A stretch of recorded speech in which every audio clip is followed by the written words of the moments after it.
Hello student, आप लोग जो वीडियो अभी मैंने अपलोड किया था पार्टनरशिप एक्ट का, पार्टनरशिप अकाउंट का, जो हम लोगों ने पार्टनरशिप के बारे में अभी तक पढ़ा कि पार्टनरशिप क्या है, पार्टनरशिप का डिफिनेशन पढ़ा, पार्टनरशिप के क्या उसकी क्वालिटीज़ क्या हैं, क्या होता है, तो ये चीज़ें आप लोग समझ गए होंगे।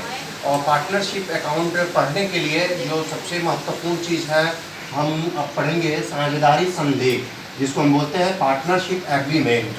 एग्रीमेंट का मतलब आप लोग समझ रहे होंगे कि एक दो या दो से अधिक पक्षों के बीच में जो लिखित अनुबंध होता है उसे हम पार्टनरशिप एग्रीमेंट बोलते हैं। एग्रीमेंट उसको बोलते हैं, और पार्टनर चूंकि उसमें रहते हैं, साझेदार रहते हैं, तो उसको हम बोलते हैं कि पार्टनरशिप एग्रीमेंट। साझेदारी संलेख या समझौता भी बोलते हैं कि आपस में क्या क्या समझौते हुए हैं, उसको ठहराव भी बोलते हैं लीगल भाषा में।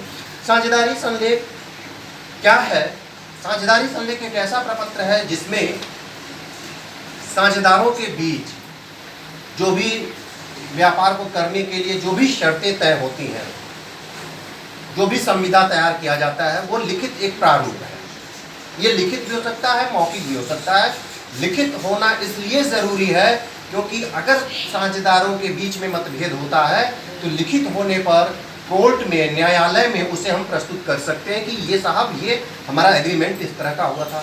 अगर हमारे पास लिखित एग्रीमेंट नहीं है तो हमारे साथ एक प्रॉब्लम होगी कि हम अगर मौखिक कहते हैं, दो पार्टनर आपस में झगड़ते हैं या कोई किसी भी चीज़ को लेकर के विवाद होता है, तो ये उसका लाभ नहीं पाती है फर्म।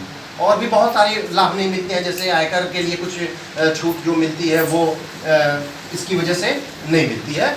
तो हम आते हैं साझेदारी संलेख के बारे में। साझेदारी संलेख एक ऐसा प्रपत्र है जिसपे साझेदार किसी व्यापार को करने के पहले एक संविदा बनाते हैं, उसमें कुछ नियमों को लिखते हैं, उसमें पूरा डिटेल लिख देते हैं, उसी को हम साझेदारी संलेख अथवा समझौता अथवा ठहराव करते हैं। उसमें किन किन बातों का उल्लेख होता है अभी हम आपको बता दें।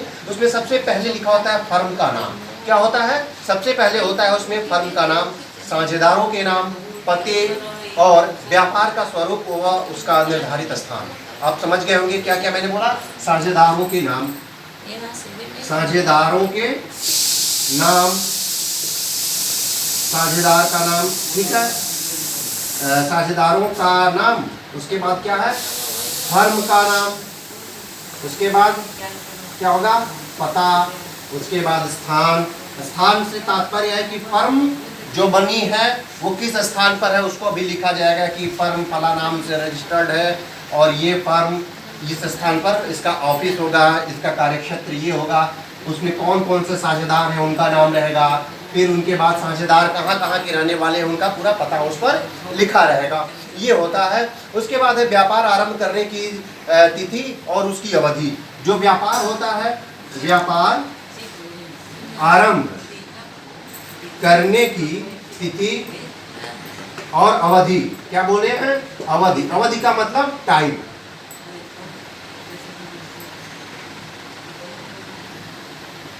व्यापार आरंभ करने का जो डेट है, जिस डेट पर बिजनेस शुरू हो रहा है वो डेट लिखा जाएगा। इस तारीख को फर्म को हम रजिस्टर्ड करा रहे हैं और हम इतने दिनों तक इस व्यापार को करेंगे। ये चीजें होती हैं, उस पर डिसाइड कर ली जाती हैं। तीसरी चीज जो होती है, फर्म की पूंजी, साझेदारों द्वारा लाई गई पूंजी स्थायी होगी। क्या है? फर्म की पूंजी। तीसरा क्या है?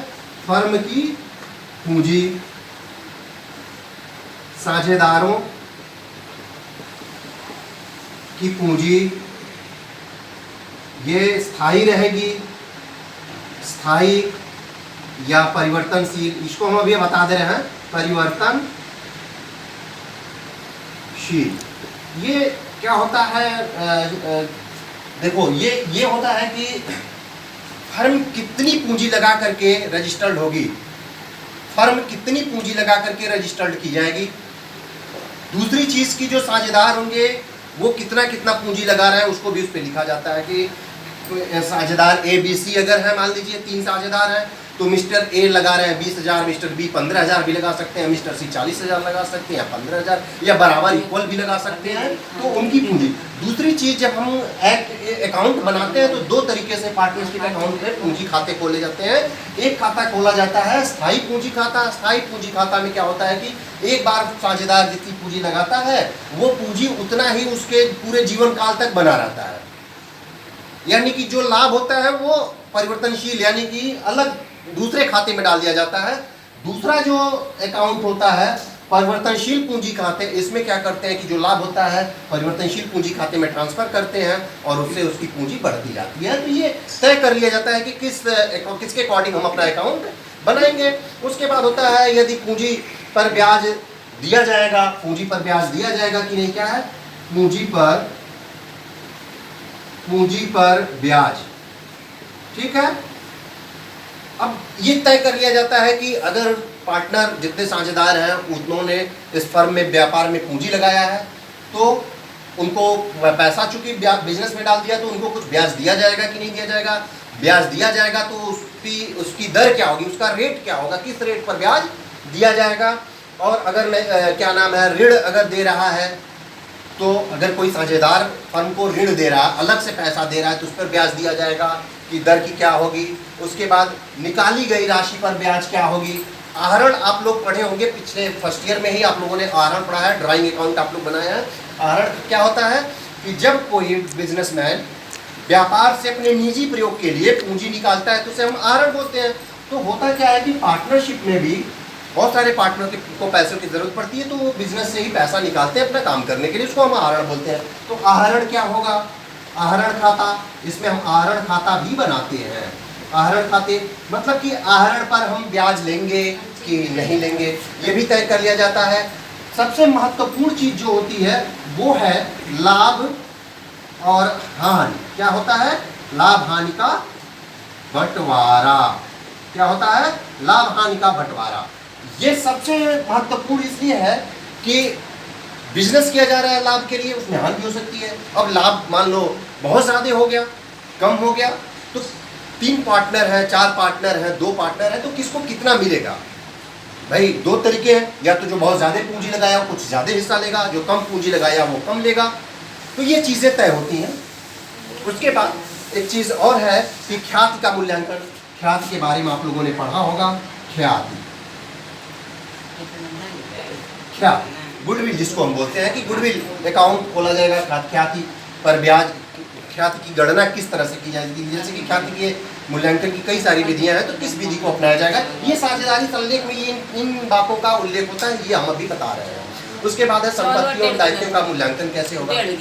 संपत्तियां जो है और जो दायित्व होंगे, जैसे हर बिजनेस में एक उसका एसेट्स होता है, कुछ लाइबिलिटीज होती है, तो उसका मूल्यांकन कैसे किया जाएगा, कौन से मूल्य पर किया जाएगा, लागत मूल्य पर किया जाएगा कि बाजार मूल्य पर किया जाएगा, वगैरह वगैरह कई तरीके जो है उनको अपनाने की बात उसमें लिख दी जाती है। किस तरीके पे ख्याति का मूल्यांकन किया जाएगा, जो संपत्तियां हैं उसका मूल्यांकन किया जाएगा, या फिर जो भी चीज़ें हैं जो दायित्व हैं उसका मूल्यांकन किया जाएगा।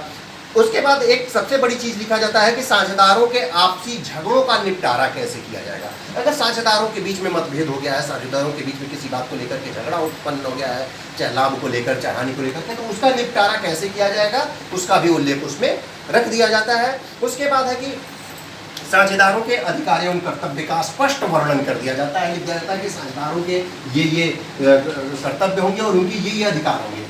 अधिकार का मतलब जैसे कि व्यापार का संचालन का अधिकार, व्यापार की ओर से कहीं से अनुबंध करने का अधिकार, या फिर व्यापार को आगे बढ़ाने का काम करने का उनका दायित्व हो सकता है, या फिर जो भी साझेदारी फर्म में संपत्तियां हैं, दायित्व हैं, उनको देखने का, जो अकाउंट की किताबें रखी जाएंगी, पुस्तकें रखी जाएंगी, लेखा पुस्तकें जिस पर एंट्री की जाएगी, जो खाता होंगे, खाता पुस्तकों को भी देखने का, परखने का, उनको जांचने का उनको राइट होता है। आखिरी चीज़ में लिख देता है कि विवाद की स्थिति में लाभान साझेदार अगर रिटायर हो रहा है, ठीक है, साझेदार अगर रिटायर हो रहा है या उसकी आकस्मिक मृत्यु हो जा रही है, तो उसकी संपत्ति का मूल्यांकन कैसे किया जाएगा और उसकी प्रॉपर्टी को किसको दिया जाएगा, उसका निपटारा कैसे होगा। अगर किसी नए साझेदार को फिर से बाद में आगे चल करके साझेदार बनाना है तो किस आधार पे बनाया जाएगा, ख्याति का मूल्य किस तरह से लेकर के कहाँ पे रखा जाएगा, इन सब चीज़ों का उल्लेख ये एग्रीमेंट में एक एग्रीमेंट बनता है जिसमें कर दिया जाता है। एक चीज और महत्वपूर्ण है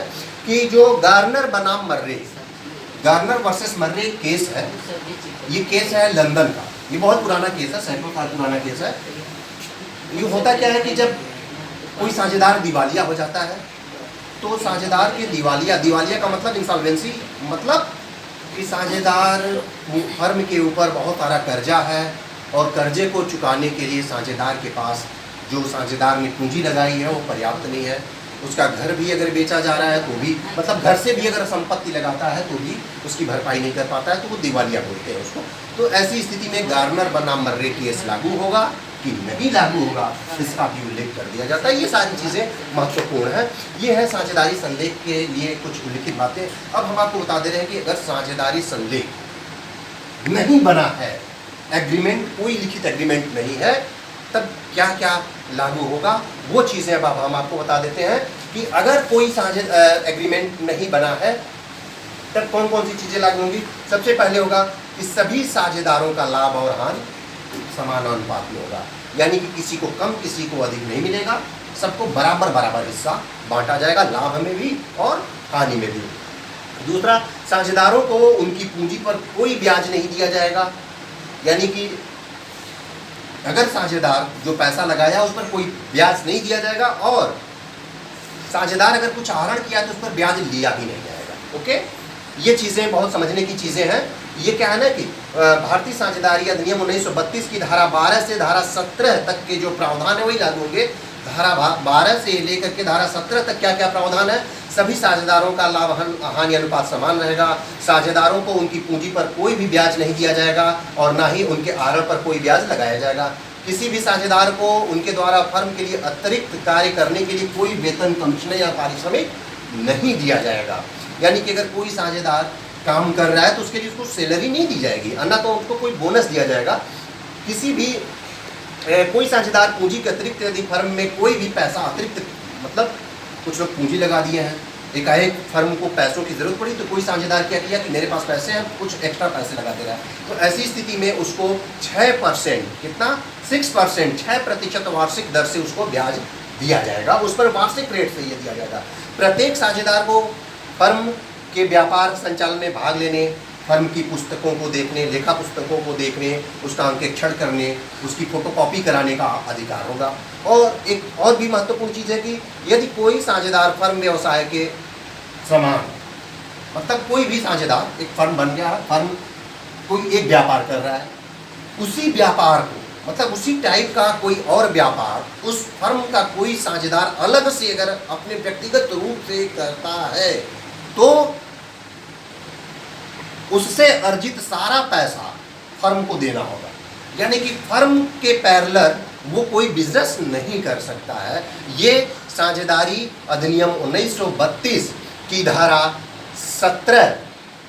12 से लेकर के 17 तक ये प्रावधान बनाए गए हैं। ये है साझेदारी संलेख। इसको आप लोग इसलिए इंपॉर्टेंट है पढ़ लीजिएगा क्योंकि ये बिजनेस ऑर्गेनाइजेशन में भी आपको मिलेगा और अकाउंट में मिलेगा, अकाउंट का न्यूमेरिकल सवाल आगे लगेगा। अभी साझेदारी संलेख आप लोग पढ़ लिए हैं, ये चीज़ें याद रहेगा क्योंकि जब सवाल में दिए रहेंगे कि साझेदारी संलेख में पूंजी पर ब्याज देने की बात की गई है, खाते जो है वो परिवर्तनशील तरीके से रखे जाएंगे या अस्थायी रहे, या फिर उनके आहरण पर इतना % ब्याज लगाना है, ये सारी चीज़ें दी रहेंगी।